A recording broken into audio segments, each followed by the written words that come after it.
पहलगाम की बैसरन घाटी में 26 लोगों की जिंदगी बच सकती थी अगर 2 कश्मीरी नागरिक 3000 रुपए के लिए आतंकियों को पनाह नहीं देते। नमस्कार, मेरा नाम है अनुषी गुप्ता और आप देख रहे हैं एनडीटीवी इंडिया। 22 अप्रैल 2025 को आतंकियों की कायराना हरकत को लेकर एनआईए की चार्जशीट में कई चौंकाने वाले खुलासे हो रहे हैं। 1597 पन्नों की चार्जशीट में पहली बार पहलगाम हमले के हर तार, हर सुराग, हर गवाह को जोड़कर सुलझाई गई पहेली का ब्यौरा दिया गया है। इस हमले की साजिश पाकिस्तान में बैठकर रची गई और इसका मास्टरमाइंड लश्कर-ए-तैयबा और उसके प्रॉक्सी संगठन टीआरएफ का सरगना साजिद सैफुल्लाह जट उर्फ लंगड़ा था। ये एक अंधाधुंध फायरिंग नहीं थी, बल्कि पूरी प्लानिंग के तहत अंजाम दिया गया हमला था। आतंकियों ने इलाके की रेकी की, स्थानीय लोगों से जानकारी जुटाई, महफूज ठिकाना ढूंढा और मौका देखकर हमला बोल दिया। एनआईए के मुताबिक पाकिस्तान के कसूर में छिपा आतंकी साजिद जट लगातार तीनों आतंकियों से संपर्क में था। जांच एजेंसी को आतंकियों के 2 मोबाइल से अहम डिजिटल सबूत मिले हैं। साजिद ने आतंकियों को बैसरन मैदान के सटीक कोऑर्डिनेट्स भेजे थे। दोनों मोबाइल फोन पाकिस्तान में खरीदे गए थे और शाओमी कंपनी के भारतीय डेटा से इसकी पुष्टि भी हुई है। हमले की पूरी कमांड लश्कर-ए-तैयबा और टीआरएफ के हाथों में थी।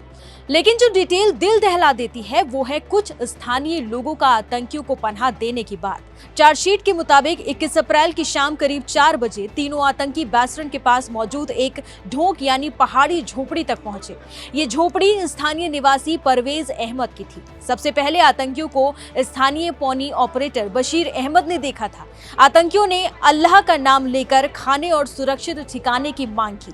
बशीर उन्हें अपने भाई परवेज अहमद की झोपड़ी तक ले गया। झोपड़ी में पहुंचते ही आतंकियों ने अपने हथियार छिपाने को कहा और फिर आराम से बैठकर खाना भी खाया। खाना खाते हुए वो अमरनाथ यात्रा, सुरक्षा बलों के कैंप, इलाके में सेना की मूवमेंट और पर्यटकों की संख्या के बारे में जानकारी जुटाते रहे। आतंकियों ने इस दौरान पाकिस्तान में बैठे साजिद जट से भी बात की। करीब 5 घंटे तक वो वहीं रुके रहे। रात करीब 10 बजे उन्होंने घर छोड़ा और जाते जाते परवेज अहमद को 3000 रुपए दिए। एनआईए के मुताबिक 22 अप्रैल की सुबह बशीर अहमद और परवेज अहमद फिर से आतंकियों से मिले। इस बार तीनों आतंकी बैसरन पार्क के बाहर बैठे हुए थे, लेकिन इसके बावजूद दोनों भाइयों ने ना तो सुरक्षा बलों को सूचना दी और ना ही वहां घूम रहे पर्यटकों और या फिर दूसरे पोनी वालों को सावधान किया। चार्जशीट के मुताबिक दोपहर 2:23 पर आतंकियों ने हमला शुरू किया। फैसल जट उर्फ सुलेमान के पास M4 कार्बाइन थी और उसके सिर पर गोप्रो कैमरा भी लगा हुआ था ताकि हमले की रिकॉर्डिंग की जा सके। बाकी 2 आतंकी हबीब ताहिर उर्फ जिब्रान और हमजा अफगानी AK-47 लेकर मैदान के मुख्य गेट की तरफ बढ़े। एक तरफ से मुख्य गेट पर फायरिंग हुई जबकि दूसरी तरफ से जिपलाइन एरिया के पास हमला किया गया। इसके बीच का पूरा मैदान एनक्लोज्ड किल जोन बन गया, यानी ऐसा इलाका जहां फंसे लोगों के पास बचने का कोई भी रास्ता नहीं था। इस हमले में 26 लोगों को अपनी जान गंवानी पड़ी। चार्जशीट में कहा गया कि हमला करने के बाद भी आतंकियों का आतंक खत्म नहीं हुआ। भागते समय उन्हें पार्क के बाहर पेड़ों के पीछे छिपे 3 लोग दिखाई दिए। आतंकियों ने उन्हें भी बेहद करीब से गोली मार दी।